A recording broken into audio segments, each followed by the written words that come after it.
অ্যাক্সিলারেটরে পা রেখে গাড়ির স্টিয়ারিং ধরে বসেছিল রাহুল। রাস্তাটা এগিয়ে চলেছে জঙ্গলমহলের বুক চিরে। দুপাশে হয় নানা গাছের জঙ্গল অথবা পতিত জমি। জনবসতি তেমন চোখে পড়ছে না। মাঝে মাঝে দু একজন লোক চোখে পড়ছে গাছের ছায়াতে বসে থাকতে অথবা ছাগল চড়াতে। সকাল 8টা নাগাদ শহর থেকে লালাজিকে নিয়ে রাহুল রওনা হয়েছিল এই জঙ্গলমহলের উদ্দেশ্যে। এখন প্রায় 10টা বাজে। জ্যৈষ্ঠ মাস। ইতিমধ্যে মাথার উপর থেকে সূর্যদেব যেন অগ্নিবৃষ্টি শুরু করেছেন। চলন্ত গাড়ির ভিতরেও বাইরে থেকে গরম বাতাস ঢুকছে। লালাজিকে নিয়ে আজই প্রথম বেরিয়েছে রাহুল। আসলে লালা ফোফট লালের কাছে আজই কাজে যোগ দিয়েছে সে। রাহুল ড্রাইভিংটা জানে, আবার তার পেটে কালির আঁচড়ও আছে। BA pass. ড্রাইভার কাম লালাজির অ্যাসিস্ট্যান্ট, এমনকি লালাজির 5 মাস খাটার কাজও করতে হবে রাহুলকে। এ চাকরির শর্ত এটাই। বড় ব্যবসায়ী লালাজি। কাঠ, লোহালক্কর, নানা রকম ব্যবসা লালাজির। সম্প্রতি তিনি হোটেল, জমি জায়গা ইত্যাদিতেও টাকা লগ্নি করতে শুরু করেছেন। তার সব কাজ করতে পারবে এমন একটা লোকের দরকার ছিল লালাজির। বেশি লোক রাখা মানেই তো বেশি পয়সা খরচ। পরিচিত একজনের সুপারিশে লালাজির কাজে যোগ দিয়েছে রাহুল। এদিকে এর আগে কোনোদিন আসেনি রাহুল। লালাজি তাকে পিছনের আসনে বসে যাত্রাপথের নির্দেশ দিচ্ছিলেন। এক সময় তিনি বললেন, ওই যে ওখানে, যেখানে রাস্তার পাশে একজন লোক দাঁড়িয়ে আছে, ওখানে গাড়ি থামাও। লালাজির দৃষ্টি অনুসরণ করে রাহুল দেখতে পেল রাস্তার পাশে দাঁড়িয়ে থাকা লোকটাকে। সে লোকটাও সম্ভবত লালাজির গাড়িটা চিনতে পেরে রাস্তার ওপর একটু উঠে এসে হাত নাড়াচ্ছে। লালাজির নির্দেশ মতো লোকটার কাছাকাছি পৌঁছে গাড়ি থামিয়ে দিল রাহুল। লালাজি বললেন, নামতে হবে। রাহুল ড্রাইভারের আসন ছেড়ে নিচে নেবে পেছনের দরজাটা খুলে দিল। গাড়ি থেকে নামলেন পুরো লালাজি। পরনে তার পাঞ্জাবি, হাঁটু পর্যন্ত ওঠানো ধুতি, মাথায় শেঠেদের মতো জরির পট্টি দেওয়া কাপড়ের টুপি, পায়ে পামশু।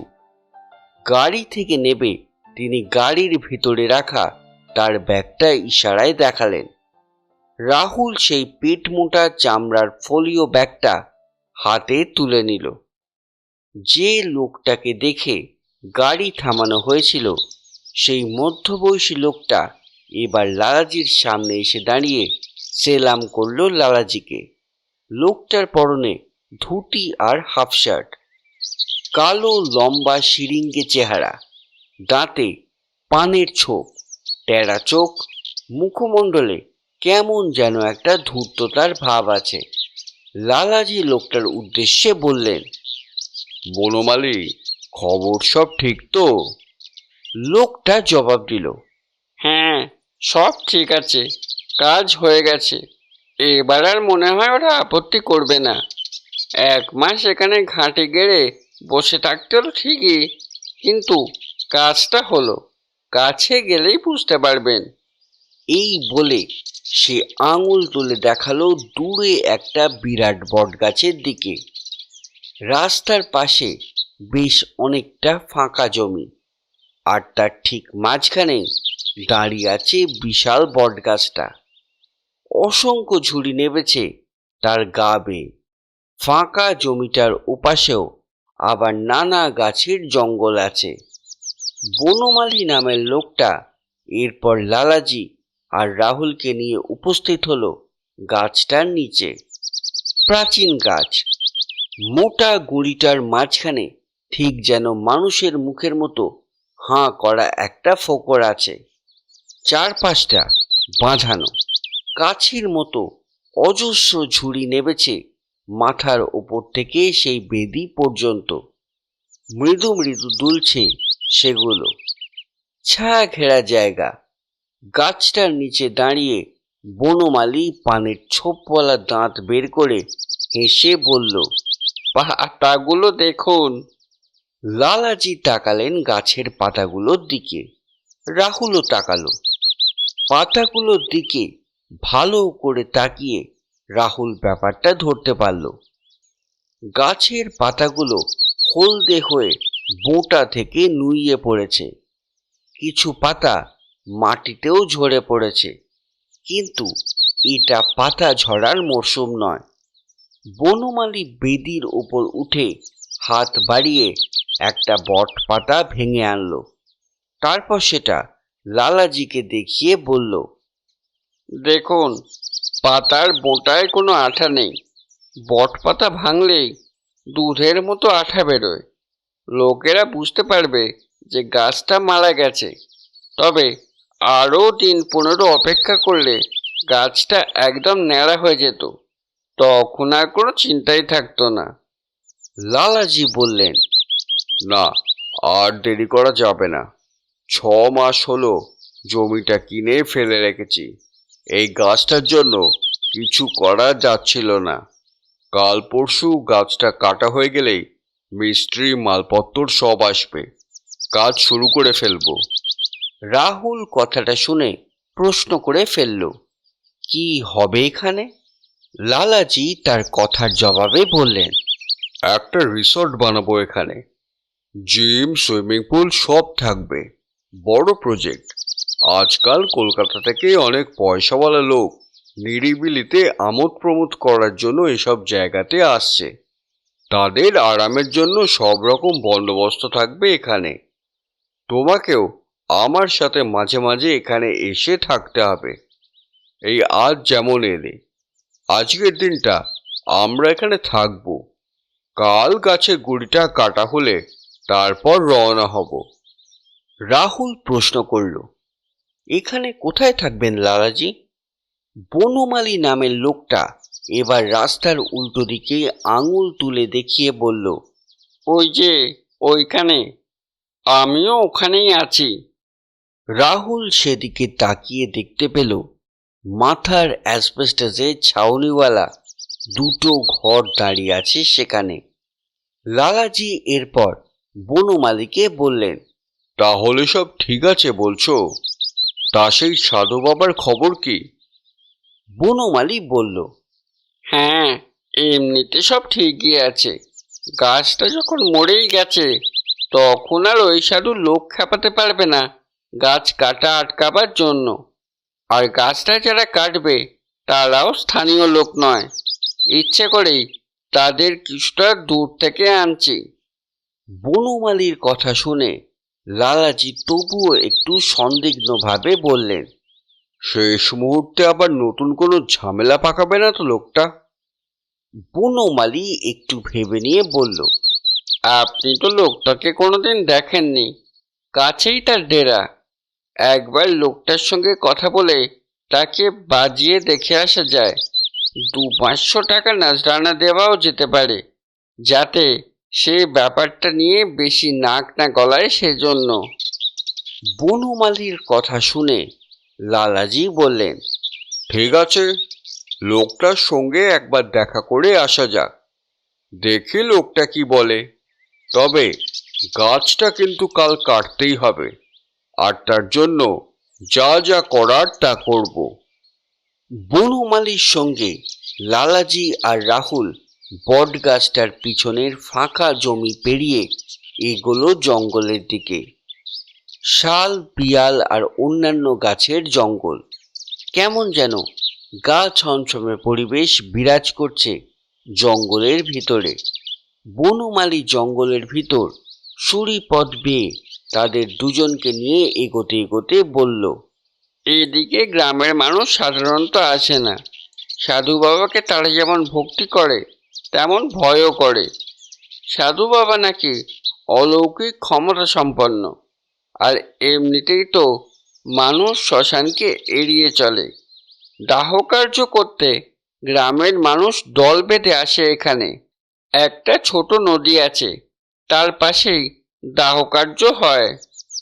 জঙ্গলের মধ্যে দিয়ে আরো কিছুক্ষণ চলার পর রাহুলরা জায়গাটাতে পৌঁছে গেল। জঙ্গল ঘেরা একটা ফাঁকা জায়গা। গ্রামের মানুষ যাকে নদী বলে সেটা আসলে নালার মতো সরু জলধারা। জায়গাটা যে শ্মশান তা বুঝতে অসুবিধা হলো না লালাজি আর রাহুলের। এখানে ওখানে পড়ে আছে চিতার পোড়া কাঠ, মেটে হাঁড়ি, মৃতদেহর কাপড় ইত্যাদি নানা জিনিস। এক কামরার ছিঁড়িছাড়হীন ইটের একটা ঘরও জায়গাটার একপাশে দাঁড়িয়ে আছে। বনমালী সেটা দেখিয়ে বলল, ওটাই সাধু বাবার মাথা গোজার আস্তানা, রাতেও ওখানেই থাকে। লালাজি জানতে চাইলেন, লোকটা কি এখন ওখানেই আছে? বনমালী বলল, না, ওই যে ওখানে। তার দৃষ্টি অনুসরণ করে লালাজি আর রাহুল তাকালো কিছুটা তফাতে নালার পাড়ে একটা তেঁতুল গাছের দিকে। গাছটার নিচে একটা উঁচু মতো জায়গাতে বসে আছে একজন। তাকে দেখার পর লালাজি বনমালীকে বললেন, দেখি লোকটা কি বলে। প্রয়োজনে নরমে গরমে কাজ সারতে হবে। বনমালী বলল। আপনি যেমন বলবেন তেমনই হবে। তারা তিনজন এরপর এগোলো লোকটার দিকে। গাছের নিচে পৌঁছে লোকটার কিছুটা তফাতে এসে দাঁড়ালো তারা।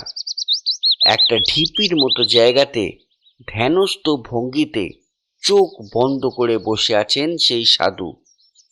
পরনে শুধুমাত্র একটা কৌপিন, সারা দেহে তার চিতাভস্ম মাখা। লোকটার চারপাশে ছড়ানো আছে মানুষের মাথার খুলি হাড়গোড়। ছোট একটা ধুনি জ্বলছে সন্ন্যাসীর সামনে, আর তার পাশে একটা ত্রিশূল গোঁজা। রাহুল ভালো করে তাকালো সাধু বাবার দিকে। মুখও সাদা ভস্ম মাখা। সাধু বাবার চুলগুলো বেশ অদ্ভুত। চুলগুলো সরু বেনুনির মতো নেবে এসে কপাল আর ঘাড় বেয়ে ঝুলছে, ঠিক যেন রাহুলদের একটু আগে দেখে আসা বট গাছটার ঝুড়ির মতো। আর ঠিক সেই ঝুড়ির আড়াল থেকে যেন উকি দিচ্ছিল গুড়িটার গায়ে মানুষের হাঁ করা মুখের মতো ফোকর বা কোটরটা। ঠিক তেমনি সাধু বাবার কপাল থেকে বুক পর্যন্ত বিনুনির মতো চুলগুলোর আড়াল থেকে উঁকি দিচ্ছে তার উন্মুক্ত ওষ্ঠাধর। সব মিলিয়ে সেই প্রাচীন বটবৃক্ষের সঙ্গে এই প্রাচীন সাধুর মুখমণ্ডলে যেন একটা অদ্ভুত মিল খুঁজে পেল রাহুল। সম্ভবত তাদের উপস্থিতি বুঝতে পেরে কয়েক মুহূর্তের মধ্যেই চোখ মেললেন সন্ন্যাসী। চোখের পাতাগুলো সাদা ভস্ম মাখা। ঈষৎ রক্তাভ চোখে তিনি স্থির দৃষ্টিতে তাকিয়ে রইলেন তাদের তিনজনের দিকে। বনমালী এবার সাধুর উদ্দেশ্যে বলল, ইনি লালাজি, শহর থেকে এসেছেন। এই বট গাছ আর জমিটার বর্তমান মালিক। লালাজি এরপর হাত দুটো মৃদু উঠিয়ে প্রণামের ভঙ্গি করে বললেন, ওখানে আমি একটা বড় হোটেল বানাবো। স্থানীয় মানুষদের কিছু কাজের উপায় হবে তাতে। সাধু বাবা এবার শান্ত স্বরে বললেন, তাতে আমার কোনো আপত্তি নেই। জমি তো অনেকটা, গাছটাকে বাদ দিয়েও তো ওখানে বাড়িঘর বানানো যেতে পারে। শুধু ওই গাছটা কাটা নিয়েই আমার আপত্তি। লালাজি বললেন, তাতে অসুবিধা আছে। পুরো জমিটাই ফাঁকা করতে হবে। সাধু বাবা আবারও শান্ত স্বরে বললেন, কত প্রাচীন ওই গাছ, 500 বছর বয়স ওর। কত পথিককে ও ছায়া দিয়েছে। ওর কোটরে ডালপালাতে কত পশু পাখি বাস করে, নানা প্রাণী। মানুষের কত উপকার করে গাছটা। সাধু বাবার দিকে তাকিয়ে এবার একটা অদ্ভুত জিনিস খেয়াল করল রাহুল। বটের ঝুড়ির মতো মাথা থেকে নেমে আসা বিনুনিগুলো যেন মৃদু মৃদু দুলছে, বলা ভালো নড়ছে। সাধু বাবা বললেন, তাছাড়া গাছেরও তো প্রাণ আছে মানুষেরই মতো, তাকে কাটা মানে একটা মানুষকে খুন করা। বনমালী তার কথা শুনে দাঁত বের করে হেসে বলল, না না, গাছটাকে আমরা মারবো না, সেটাই আপনাকে জানাতে এলাম। সাধু বাবার ঠোঁটে হাসি ফুটে উঠল। তিনি বললেন, তাহলে গাছটা কাটছ না তোমরা, ঈশ্বর তোমাদের মঙ্গল করবেন। বনমালী বলে উঠল, না না, গাছটা আমরা কাটবো। আসলে কদিন আগেই গাছটা মরে গেছে, ডালপালা সব হলুদ হয়ে খসে পড়তে চলেছে, দেহে কোথাও এক ফোঁটা কষও নেই। আপনি গিয়ে দেখে আসতে পারেন। যদি ও গাছ না মরে থাকে তবে আমরা কাটবো না। কথাটা শুনেই চমকে উঠলেন সাধু বাবা। রাহুল এবার স্পষ্টতই খেয়াল করল যে সাধু বাবার বিনুনির ডগাগুলো যেন সাপের ফনার মতো নেচে উঠল। মানুষ কি এভাবে চুল নাড়াতে পারে? রাহুল অবশ্য একবার একটা টেলিভিশন শোতে একজন মানুষকে কান নাড়াতে দেখেছিল। কিছু মানুষের এমন অদ্ভুত ক্ষমতা থাকে। ব্যাপারটা তেমনই কিছু নাকি সাধু বাবার কোনো অলৌকিক শক্তি, তা বুঝে উঠতে পারল না রাহুল। বিস্মিতভাবে সে তাকিয়ে রইল সাধু বাবার দিকে। এই অদ্ভুত ব্যাপারটা লালাজিরা খেয়াল করলেন কিনা কে জানে। লালাজি বলে উঠলেন, গাছটা যখন মরেই গেছে তখন নিশ্চয় গাছ কাটতে আপনার আর আপত্তি নেই। কয়েক মুহূর্ত চুপ করে থেকে কি যেন ভাবলেন সাধু বাবা, তারপর বললেন, আপত্তি আছে, গাছটা আবার বেঁচেও তো উঠতে পারে। তার কথা শুনে বনমালী কৌতুকের ঢঙে বলল, আপনি কি বলছেন? মরা গাছ কোনোদিন বাঁচে? সাধু বাবা বললেন, হ্যাঁ বাঁচে। কিভাবে? জানতে চাইলেন লালাজি। সন্ন্যাসী বললেন, আত্মা তো অবিনশ্বর, গাছেরও আত্মা আছে, সব প্রাণীরই আছে। আত্মার মৃত্যু হয় না, সে শুধু দেহ ধারণ করে মাত্র, নতুন নতুন দেহ। সে দেহ মানুষের হতে পারে, গাছের হতে পারে, অন্য কোনো পশু পাখি, এমনকি কীট পতঙ্গেরও হতে পারে। আত্মার দেহ পরিবর্তনের ব্যাপারটা পোশাক পরিবর্তনের মতো। আত্মা থাকে বলেই দেহ বেঁচে থাকে। এমন তো হতে পারে যে কোনো আত্মা তার পুরাতন দেহ ত্যাগ করার পর ওই গাছের দেহে প্রবেশ করলো, আবার বেঁচে উঠল গাছটা। সাধু বাবার কথা শুনে লালাজি এবার একটু অসহিষ্ণুভাবেই বললেন, দেখুন, আমরা জানি যে কালী পুজোর সময় ওই গাছকে ঘিরে একটা মেলা বসে। চারপাশের গ্রাম থেকে লোকজন আসে, প্রণামী বাবদ তখন আপনার কিছু উপার্জন হয়। আপনাকে আমি কিছু টাকা দিচ্ছি, আর ঝামেলা করবেন না, কাল গাছটা কাটা হবে। লালাজির কথা শুনে সন্ন্যাসী দৃঢ় কণ্ঠস্বরে বললেন, আমাকে টাকার লোভ দেখিও না। কাল ভোরে আমি গ্রামের লোকদের নিয়ে গাছের কাছে যাব, গাছ আমি কাটতে দেব না। তার কথা শুনে বনমালী বলল, কি বোঝাবেন তাদের?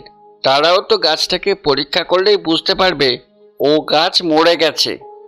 সাধু বাবা বললেন, তোমাদের যা বললাম তাদেরও তাই বলবো। আবার জীবন্ত হয়ে উঠতে পারে ওই গাছ। আবারও বলছি, ও গাছ তোমরা কাটতে যেও না। এবার যাও, আমাকে আর বিরক্ত করো না। লালাজি এবার বলে উঠলেন, তাহলে আপনার সিদ্ধান্তেই অটল থাকবেন আপনি? আমার কথা শুনবেন না? কাল কোনো গন্ডগোল পাকাতে গেলে তার ফল কিন্তু ভালো হবে না। কথাটা শুনেই সন্ন্যাসীর মুখমণ্ডল পাল্টে গেল। তার চোখ দুটো যেন দপ করে জ্বলে উঠল। তিনি ত্রিশূলটা উঠিয়ে নিয়ে বললেন, এতক্ষণ তোদের কিচ্ছু বলিনি, ভদ্র ব্যবহার করছিলাম। আমি জানি ও গাছ এখনো মরেনি। আমি জানি তোরাই ওই গাছটাকে মেরেছিস, গাছের কোটরে আর গোড়ায় হিং আর অম্ল দিয়ে। ওকে খুন করেছিস তোরা। এখনই দূর হওয়া এখান থেকে। এই বলে তিনি ত্রিশূলটা তুলে ধরলেন। গাছটাকে কিভাবে মারা হলো সেই ব্যাপারে রাহুল কিছু না জানলেও ব্যাপারটা বনমালী আর লালাজি জানেন। হ্যাঁ, এভাবেই হিং আর অ্যাসিড দিয়ে গাছটাকে মারা হয়েছে। তাই সাধু বাবার কথা শুনে মৃদু চমকে উঠল তারা দুজন। কিন্তু এর পরক্ষণে লালাজি নিজেকে সামলে নিয়ে কর্কশভাবে বললেন, হ্যাঁ, আমরাও এতক্ষণ তোমার সঙ্গে ভালো ব্যবহার করছিলাম, না গেলে কি করবে? ওই ত্রিশূল ছড়ে মারবে নাকি? সাধু বাবা উঠে দাঁড়িয়ে বললেন, হ্যাঁ মারবো, তোরা খুনি, এক্ষুনি দূর হয় এখান থেকে। প্রচণ্ড রাগে কাঁপছেন সাধু বাবা, আর তার বিনুনিগুলো যেন লাফাচ্ছে। লালাজিও এবার রেগে উঠে বললেন, না, যাব না। তার কথাটা শেষ হওয়ার সঙ্গে সঙ্গেই সন্ন্যাসী ত্রিশূলটা ছুঁড়ে মারলেন তাদের তিনজনের দিকে। সেটা অবশ্য কারোর গায়ে লাগলো না। রাহুলদের পায়ের কয়েক হাত তফাতে এসে পড়ল। কিন্তু তার পর মুহূর্তেই লালাজি তার পাঞ্জাবির নিচ থেকে একটা পিস্তল টেনে বের করলেন। উত্তেজনায় তিনিও কাঁপছেন। সাধু বাবার উদ্দেশ্যে তিনি বললেন, দেখি আজকে কে কাকে মারে। বনমালীও বলে উঠল, হ্যাঁ, ওকে এখন মেরে ফেললেও কেউ জানতে পারবে না। পিস্তল উঁচিয়ে লালাজি এক পা করে এগোতে লাগলেন সাধু বাবার দিকে। সাধু বাবা যেন হতভম্ব হয়ে গেলেন ব্যাপারটা দেখে। নিশ্চলভাবে দাঁড়িয়ে রইলেন তিনি। রাহুলও হতভম্ব হয়ে গিয়েছিল পুরো ব্যাপারটা দেখে। কিন্তু লালাচি যখন সাধু বাবার কাছে গিয়ে পিস্তলটা তাক করলেন, তখন সম্বিত ফিরল রাহুলের। সত্যি একটা রক্তারক্তি কাণ্ড না ঘটে যায়। রাহুল তাড়াতাড়ি লালাজি আর সাধু বাবার মাঝখানে এগিয়ে গিয়ে সাধু বাবাকে আড়াল করে দাঁড়িয়ে লালাজিকে বলল, এ কি করছেন লালাজি, মাথা ঠান্ডা করুন। লালাজি বলে উঠলেন, তুমি সরে যাও, ওর ত্রিশূল ছোড়া আমি এক্ষুনি বার করছি। লালা ফোফাটলালকে ও চেনে না, এখনই ওর সাধুগিরি আমি ছুটিয়ে দেব। সরে যাও। রাহুল এবার হাত জোর করে লালাজির উদ্দেশ্যে বলল, দোহাই লালাজি, এ কাজ করবেন না, মাথা ঠান্ডা করুন, শান্ত হন, এ কাজে হিতে বিপরীত হবে। রাহুল দ্বিতীয়বার এই কথা বলতে লালাজি যেন একটু থমকে গেলেন। ধীরে ধীরে তার পিস্তল ধরা হাতটা নিচে নেমে এলো। সাধু বাবার দিকে তাকিয়ে তিনি বললেন, ও যখন বলছে তখন এবারের মতো তোমাকে ছেড়ে দিলাম, কিন্তু কাল গন্ডগোল পাকাবার চেষ্টা করলে তার ফল কিন্তু ভালো হবে না। সাধু বাবা তার কথার কোনো জবাব দিলেন না। বেদিটা থেকে নেবে তিনি একবার শুধু রাহুলের দিকে তাকিয়ে বললেন, তোমাকে দেখে তো ভালো লোকই মনে হচ্ছে, এদের সঙ্গ ত্যাগ করো, নইলে তোমার বিপদ হবে। কথাটা বলে তিনি প্রায় ছুটতে ছুটতে গিয়ে তার ঘরে ঢুকে ভিতর থেকে দরজা বন্ধ করে দিলেন। রাহুলরা এবার শ্মশান ছেড়ে ফেরার পথ ধরল। জঙ্গল থেকে বেরিয়ে সেই ফাঁকা জমি আর বটগাছটার পাশ দিয়ে গাড়ি রাস্তায় উঠে টিনের চালওয়ালা ঘরটাতে পৌঁছলো রাহুল।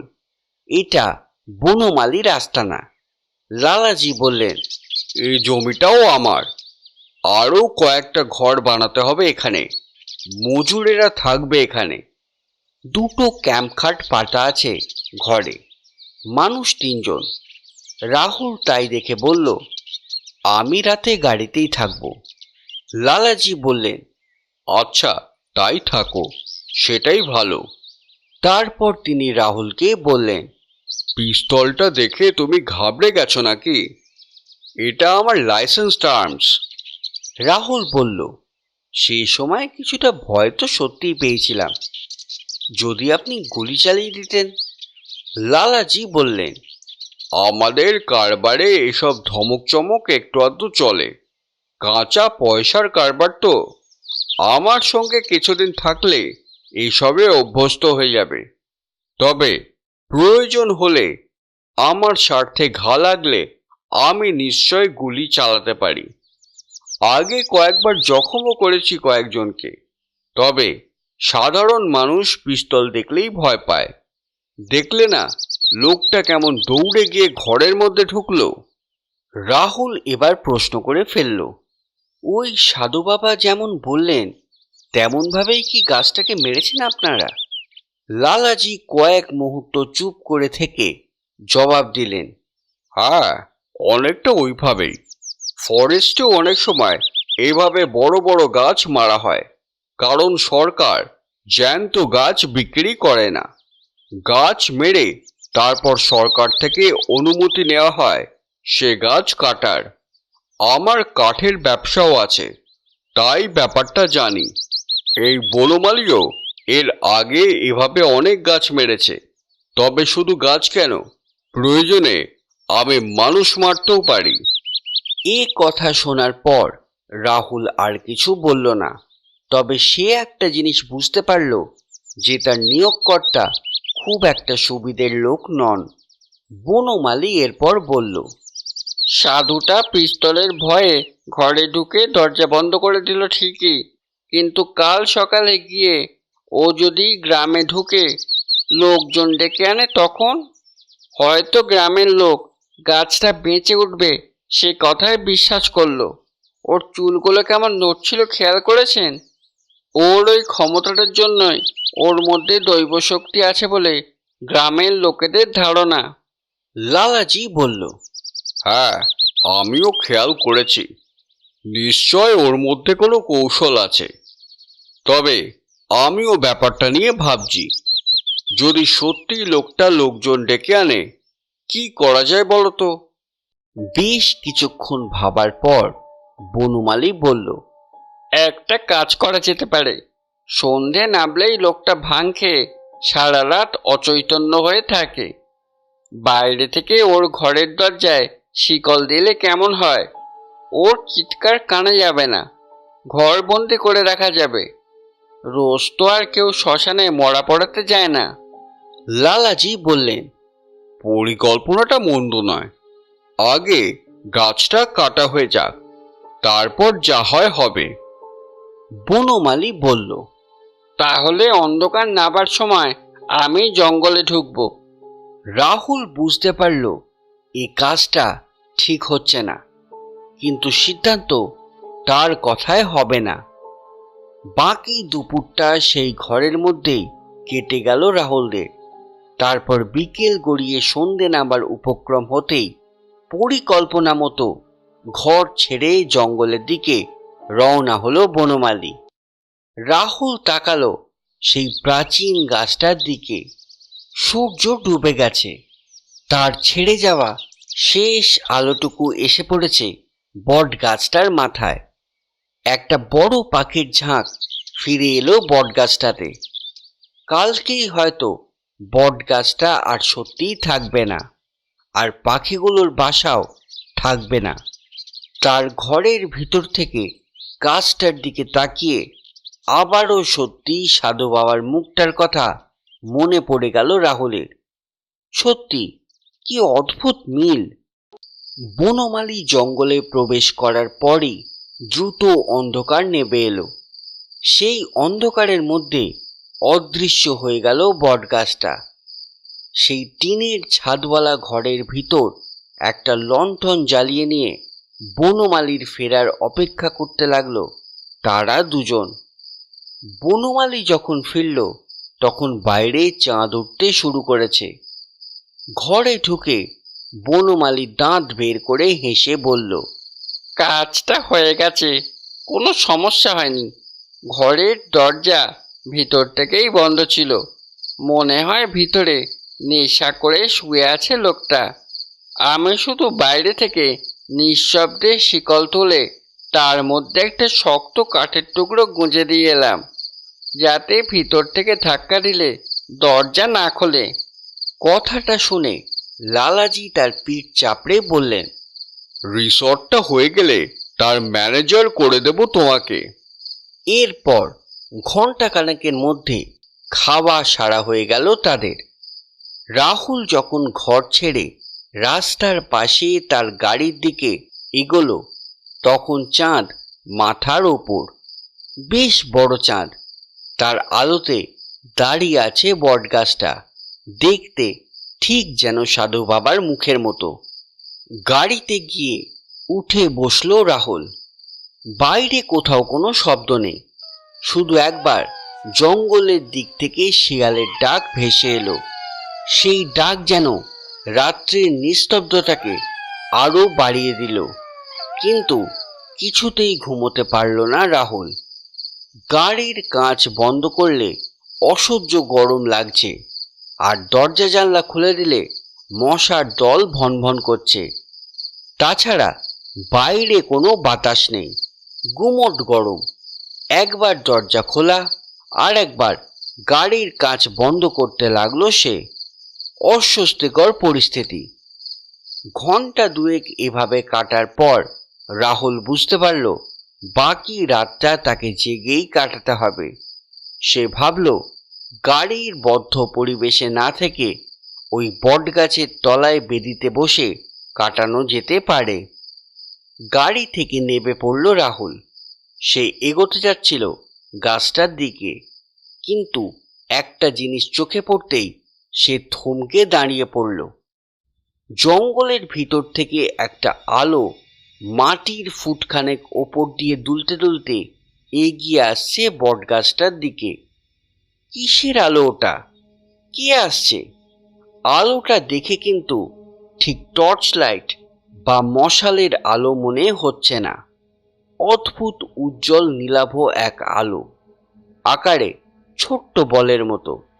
আলোটা এসে প্রথমে থামলো বটগাছটার ঠিক নিচে, তারপর দুলতে দুলতে পাক খেতে লাগলো বটগাছটার গুঁড়ির ঘিরে।